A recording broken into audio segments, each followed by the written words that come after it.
I thought my dream home in Maple Ridge Estates would be everything I'd ever wanted until HOA chairwoman Linda Patterson demanded copies of all my keys for emergency access. When I refused, her tone turned increasingly aggressive and suspicious. What shook me most was discovering that her college-aged son had been using those HOA-collected keys to break into houses throughout the neighborhood. What would you do if you were me? Keys jingled in my hand as I stood on the porch of my newly purchased Tudor-style home in Maple Ridge Estates just outside Denver. After 15 years of saving every penny from my locksmith business, I had finally done it. Bought my dream house, complete with the high-end security system I had designed myself. The brass knocker gleamed in the afternoon sun as I opened the front door for the very first time. "Home, sweet home," I whispered, stepping inside to take in the oak floors and vaulted ceilings. My phone buzzed with congratulatory messages from friends. I had earned this. Every lock, every deadbolt, every feature was top of the line. After years of dealing with break-ins, I knew home security wasn't optional. It was essential. I was halfway through unpacking the kitchen when the doorbell rang. Outside stood a woman in her mid-50s with a perfectly styled blonde bob and a clipboard in hand. Despite the summer heat, she wore a coral blazer and a polished smile that didn't quite reach her eyes. "Welcome to Maple Ridge Estates," she said. "I'm Linda Patterson, HOA chair. Just making the rounds to greet our newest resident." "Nice to meet you," I said, still settling in. "Wonderful house you've bought," she cut in, stepping into my foyer without an invitation. "The Connors kept it in great shape, though I see you've already changed the locks." A chill ran through me. Yes, I install security systems professionally. She gave a curt nod and scribbled on her clipboard. "That brings us to HOA business. I'll need a full set of your house keys." I blinked, thinking I'd misheard. "Excuse me?" "House keys, shed keys, any gate codes. We maintain a master set for emergency access," she said, flatly, like it was the most normal request in the world. "I'm not comfortable with that," I said carefully. "I value my privacy, and as a security professional." "It's not optional," she cut in, her smile tightening. "It's in the community bylaws. All residents must submit key copies to the board for safety reasons." Something didn't sit right, but it was my first day. I didn't want to stir trouble. "I'll need to review the HOA documents before I can agree. I haven't had time to read them yet." Her manicured fingers clutched the clipboard a bit tighter. "Of course, but don't wait too long. Compliance is required within 7 days of move-in." As she turned to leave, a young man in his early 20s pulled into the driveway across the street in a sleek sports car. He stepped out, eyeing us curiously. "My son, Ethan," Linda called out proudly. "He's home from college for the summer, helps manage HOA properties. You'll see him around." Ethan gave a lazy wave, his eyes lingering on my house in a way that made me uneasy. I nodded politely and watched them head back to the large colonial directly across from mine. That night, I read through the HOA covenant line by line. Nothing. Absolutely no mention of residents being required to surrender their keys. I double-checked, triple-checked. The document referenced emergency access protocols that involved contacting the homeowner directly, not using master keys. I couldn't sleep. In 15 years as a locksmith, I had never heard of an HOA demanding keys. It flew in the face of every security principle I believed in. At 6 a.m., heavy footsteps on my porch jolted me awake. I rushed downstairs and found a bright orange violation notice taped to my door. Notice of HOA violation, failure to provide required key copies. Fine, $100 per day until compliance. Reference Community Safety Protocol. I ripped it down, anger rising. Not even 24 hours in my new home, and this? Through the window, I spotted Linda power walking through the neighborhood, clipboard still in hand, dressed in expensive activewear. The next day brought a second violation notice and a visit from my neighbor on the right, an older man named James. "Don't let Linda bully you," he warned as he helped me unpack boxes. "She runs this place like her own little kingdom. Half the neighborhood's afraid of her." "But demanding keys, how is that even legal?" I asked. James sighed. "Most folks just cave in. Easier than taking on the HOA. She's been president for nearly a decade, never had a challenger."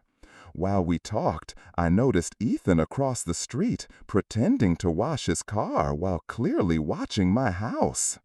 When our eyes met, he didn't flinch, just smiled and kept staring.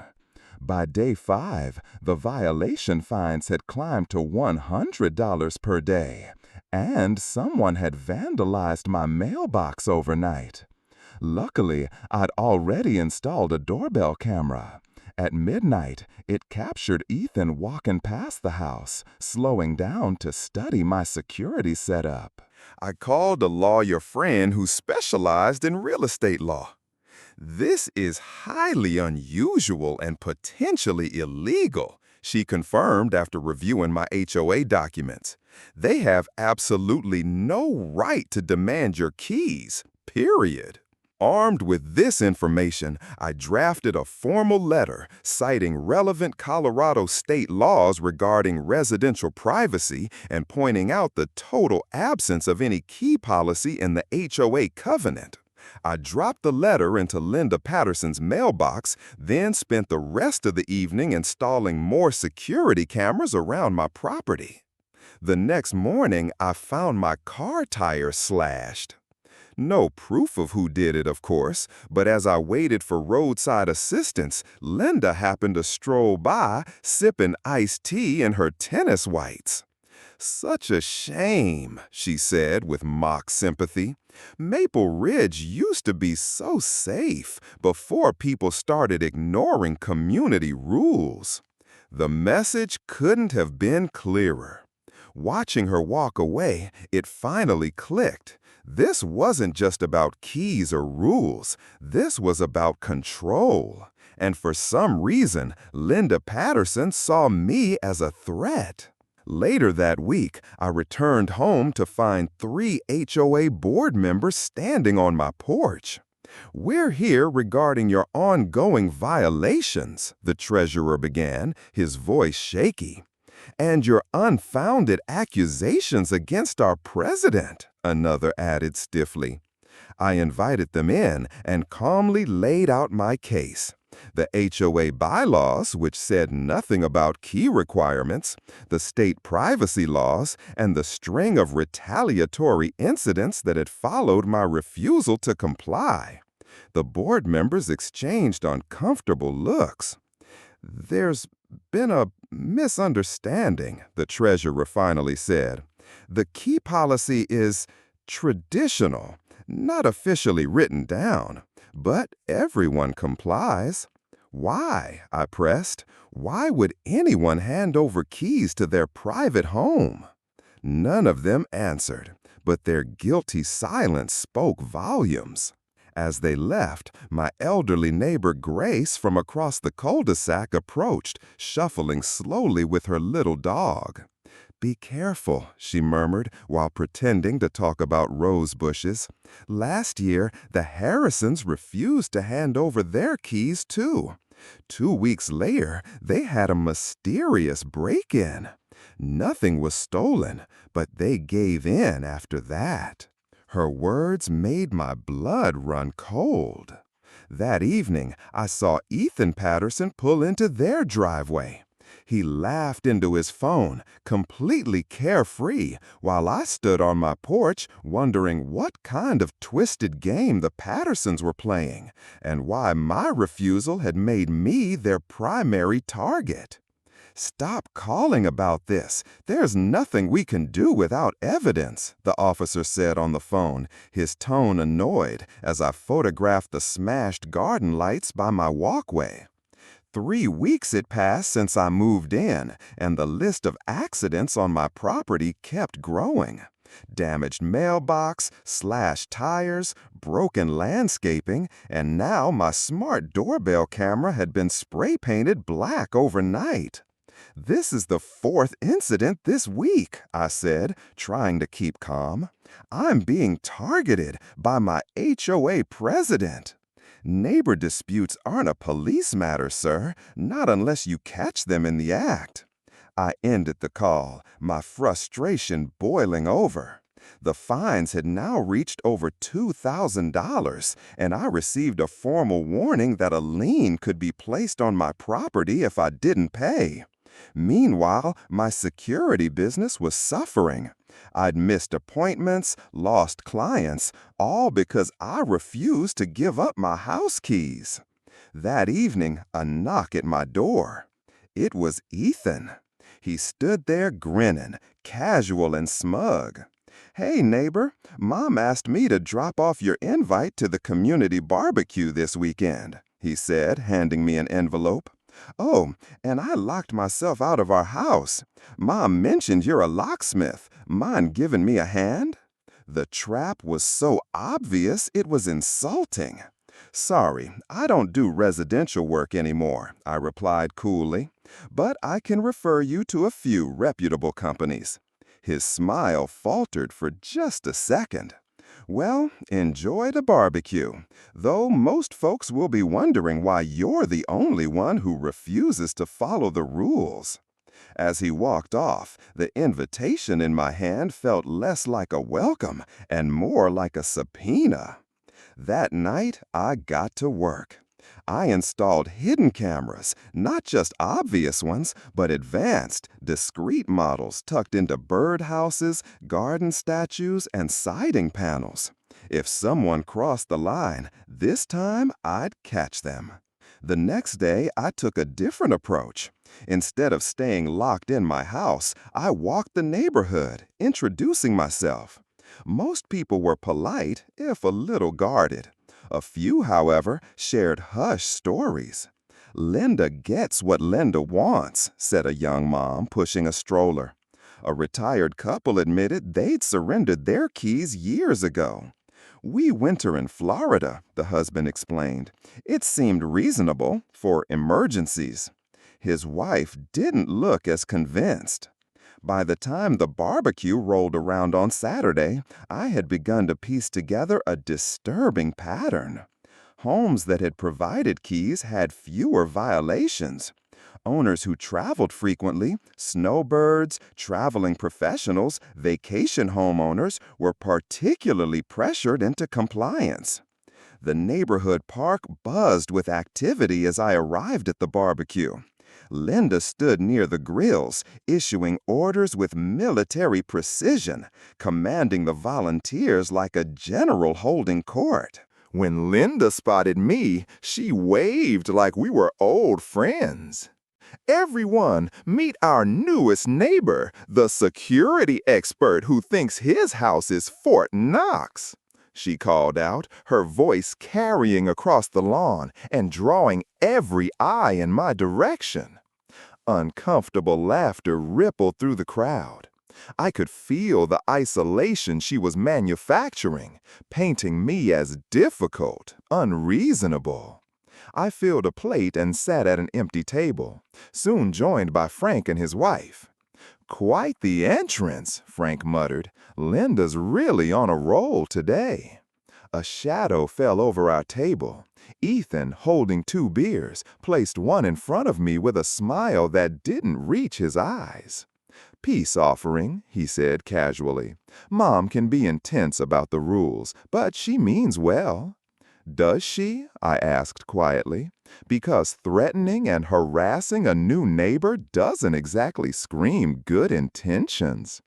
Ethan's friendly facade slipped instantly. "Careful," he said, voice low. "People who don't fit in at Maple Ridge Estates tend to have problems." Before I could reply, a commotion erupted near the dessert table. Grace, my elderly neighbor, had collapsed. As people rushed to help her, something caught my eye. Ethan slipping quietly away from the crowd, heading down a side path toward the residential streets. My instincts kicked in. I followed from a distance. He walked straight toward my house, glancing over his shoulder before approaching it from the side. Hiding behind a tree, I watched as he tried my front door.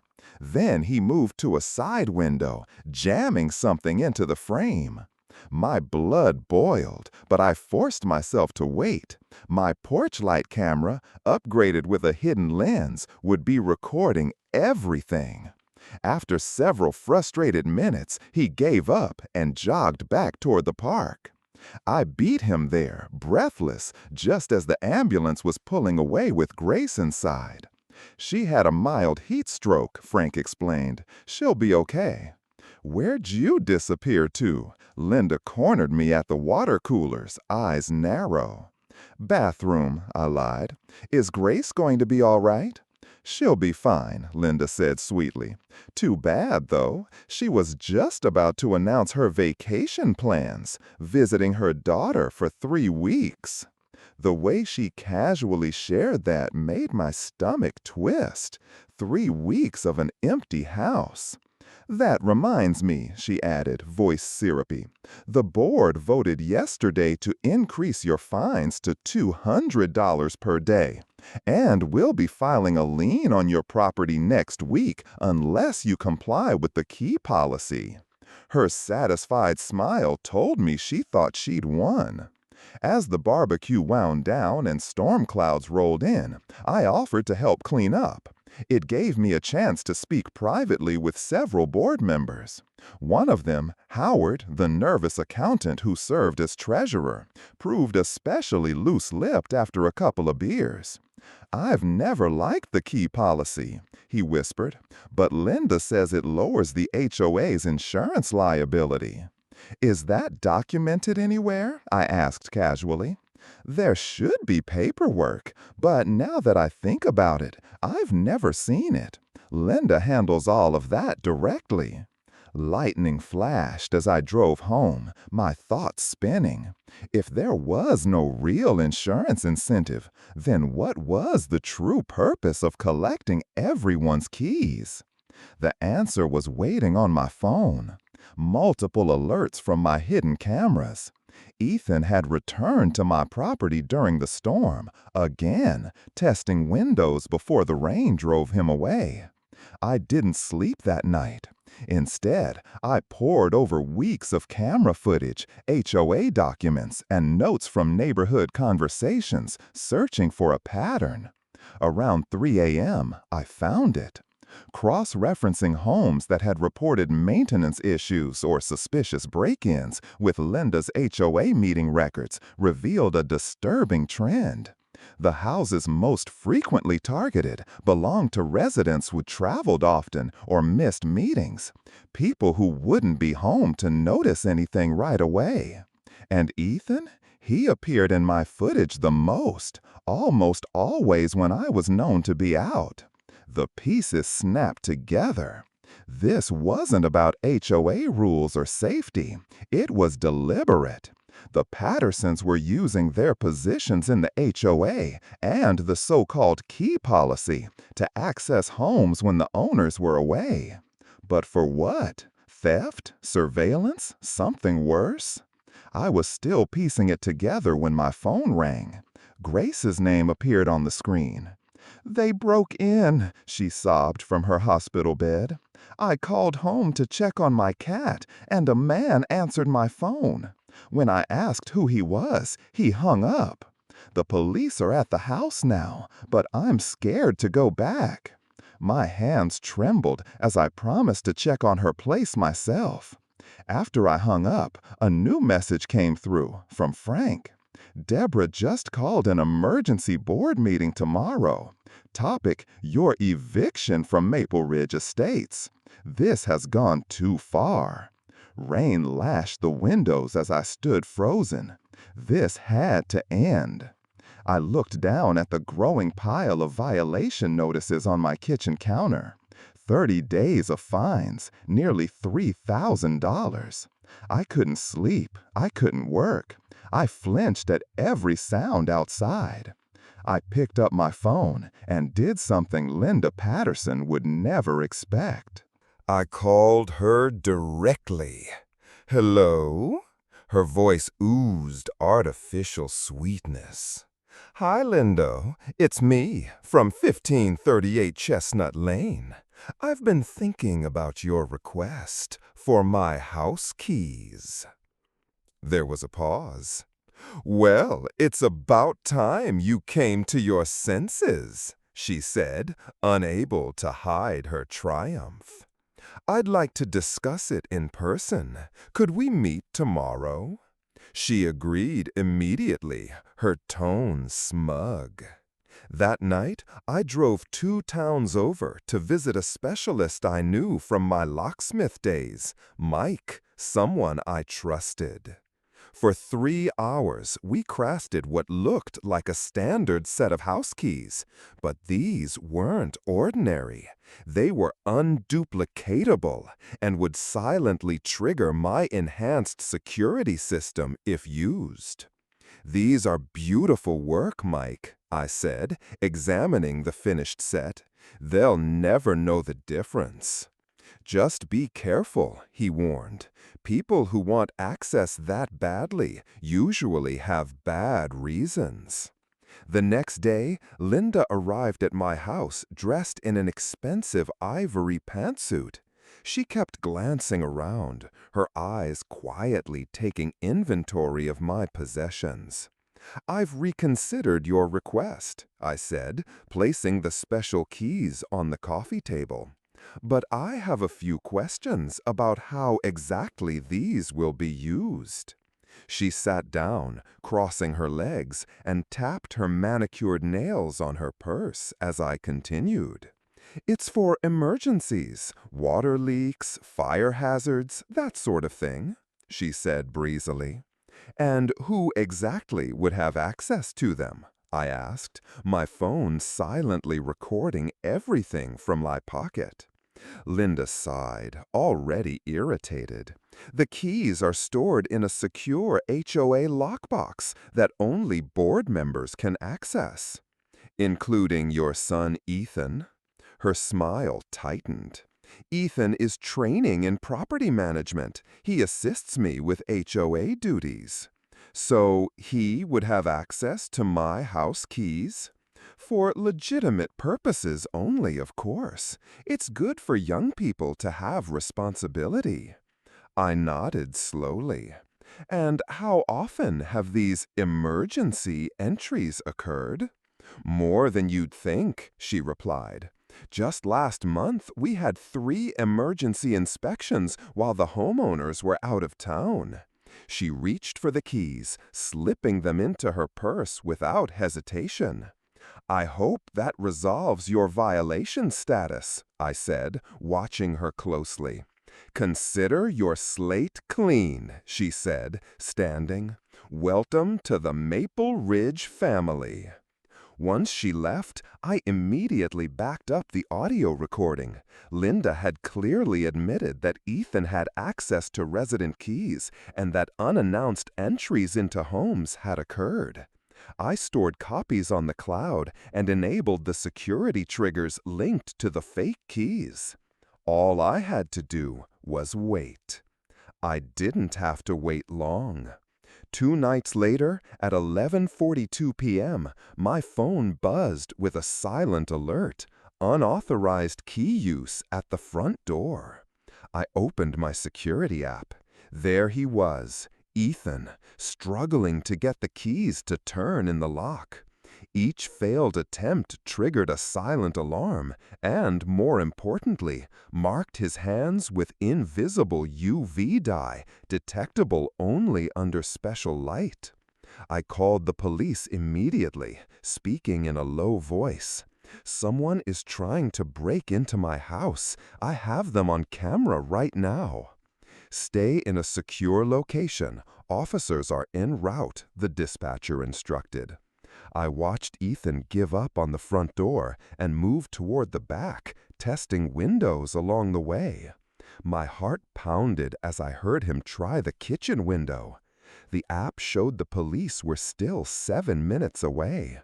But then Ethan froze. Maybe a neighbor's dog barked, or he sensed something, then sprinted into the shadows between houses. When the officers arrived, I showed them everything: security footage, the fake keys, the audio of Linda's admission. They took me seriously, especially after I mentioned Grace's earlier warning about past break-ins. One officer said, "We need to check if he went home. If this checks out, we'll get a warrant." We walked across the street to Linda's home, but the house was completely dark. No cars in the driveway. "They must have left in a hurry," the officer muttered, shining his flashlight on fresh tire tracks. By morning, both Linda and Ethan Patterson had vanished.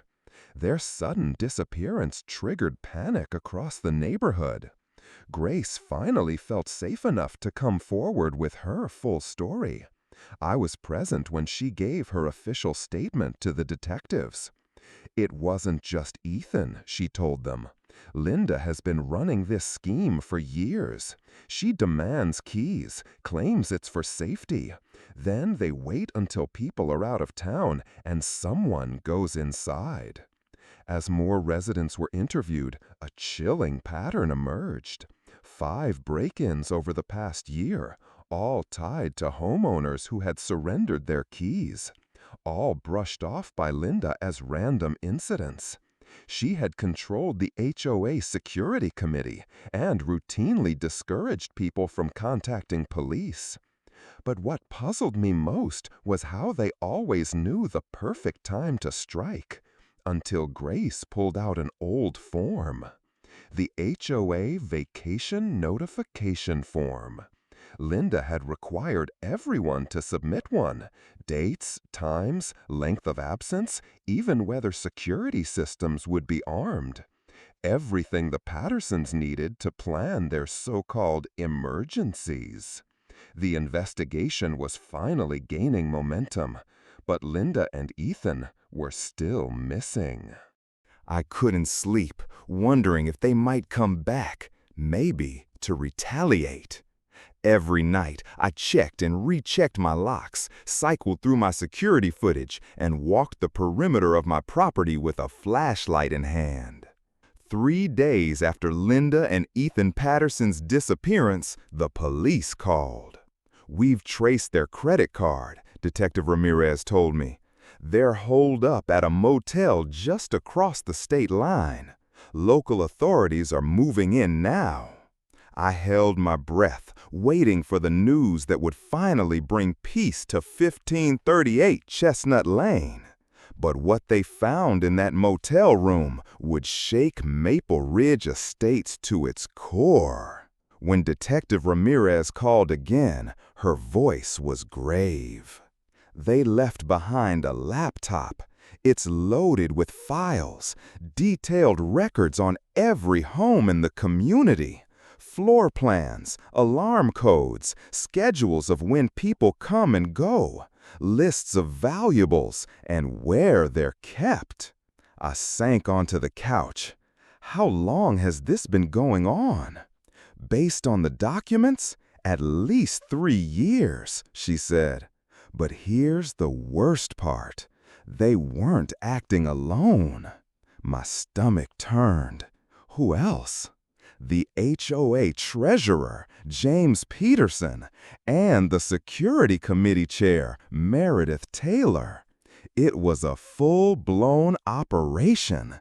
They used their HOA roles to gather intel, then targeted properties while homeowners were away. Suddenly, everything made sense. Why my complaints were dismissed.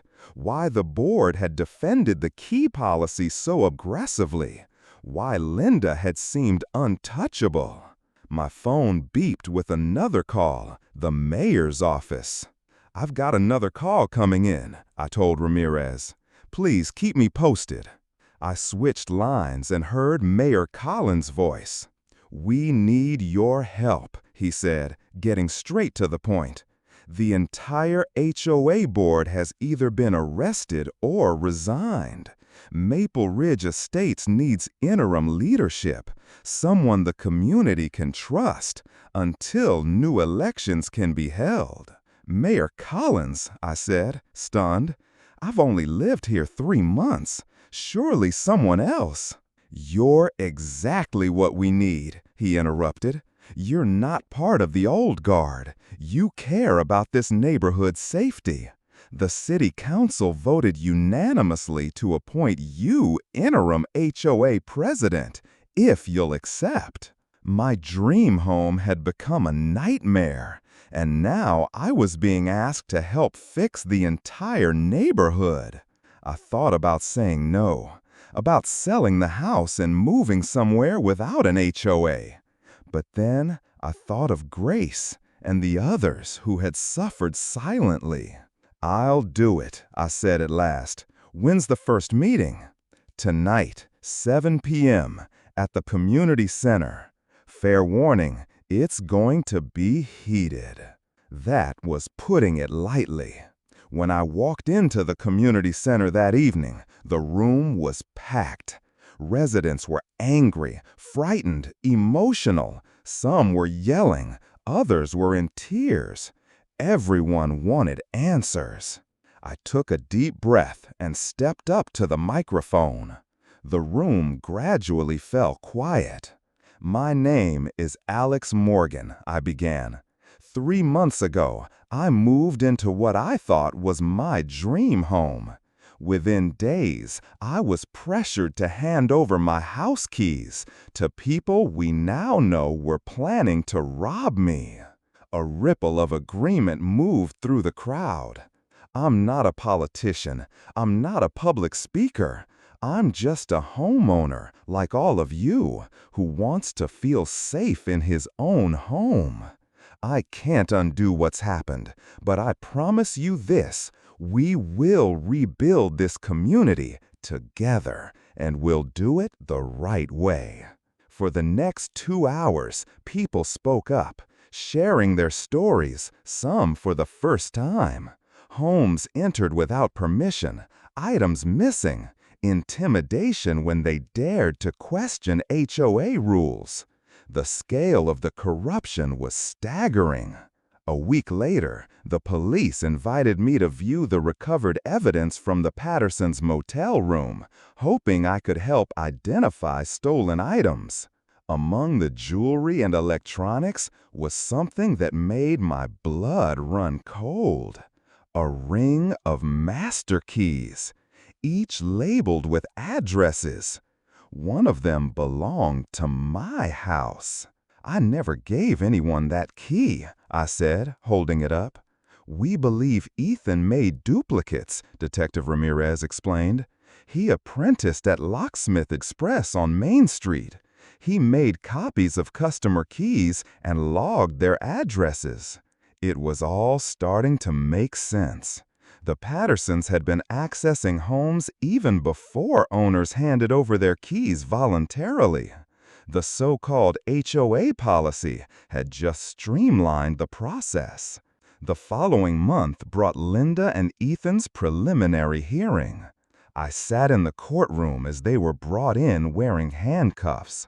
Linda's designer wardrobe had been replaced with a prison jumpsuit. Her carefully styled hair now lay flat, streaked with gray. She spotted me and narrowed her eyes in pure hatred. I met her gaze without flinching. Eventually, she looked away. The evidence was overwhelming. In addition to my own recordings and footage, police had recovered stolen goods from a storage unit, matched Ethan's fingerprints to multiple unsolved break-ins, and traced their meticulous records of every theft. They were charged with multiple felony counts: burglary, conspiracy, extortion. The judge denied bail. For the first time in weeks, I felt like I could breathe again. Our first official HOA meeting under new leadership didn't take place in a boardroom. It happened in my backyard. I dismantled the formal structure. No podium, no suits, just picnic tables, folding chairs, and people who wanted to feel like neighbors again. First order of business? I'd like to begin, I announced, by voting on our new bylaws. Most important among them, no HOA member or officer may ever demand or retain keys to any resident's home. The vote was unanimous. After the meeting, Grace approached me with a plate of homemade cookies. Her hands trembled slightly as she smiled. "I wasn't sure I'd live to see this day," she said. "For years, we lived in fear of that woman." "Why didn't anyone report her sooner?" I asked gently. Grace looked down for a moment, then back up at me. "When you're older, people don't always take you seriously. I tried once, told the previous board my concerns. Linda convinced them I was confused, said I might be slipping into dementia." Her eyes welled with tears. "After that, I just tried to keep my head down." I put an arm around her shoulders. "Well, you're the new vice president now. No one's going to dismiss you again." 6 months later, Maple Ridge Estates had transformed. We replaced intimidation with community events and punitive fines with neighbor assistance programs. When the Johnsons' basement flooded, 20 neighbors showed up with pumps and fans. When Grace needed her roof repaired, the community raised funds in a weekend. My dream house finally felt like home. Last week, I installed a little free library by my front porch. The first book I placed inside? One on home security. Linda and Ethan Patterson eventually accepted plea deals, 15 and 10 years respectively. The judge ordered them to pay restitution to every family they had stolen from. But most of the items were sentimental. No amount of money could replace them. Sometimes I think back to that first confrontation with Linda. How close I came to giving in just to avoid conflict. One small stand against a bully revealed a criminal enterprise and brought an entire community together. Yesterday, a young couple moved in across the street. Linda's old house had been sold at auction to help repay victims. I crossed over with a welcome basket and introduced myself, not as the HOA president, just as a neighbor. As we chatted, the husband smiled. "We chose Maple Ridge because we heard about everything you've done here. Is it true what they say, that it all started because someone refused to hand over their house keys?" I smiled. Sometimes the smallest decisions make the biggest impact. Speaking of which, here's our HOA welcome packet.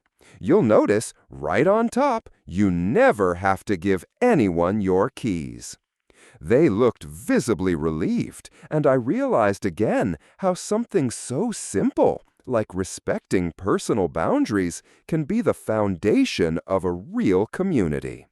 My dream home had become part of something bigger, a neighborhood where people look out for each other, not out of obligation, but because we've learned what happens when trust is broken and how powerful it is when it's restored. And those special keys that started it all? They're now framed in the community center, beside a small plaque that reads, "Sometimes saying no is the key to a better community."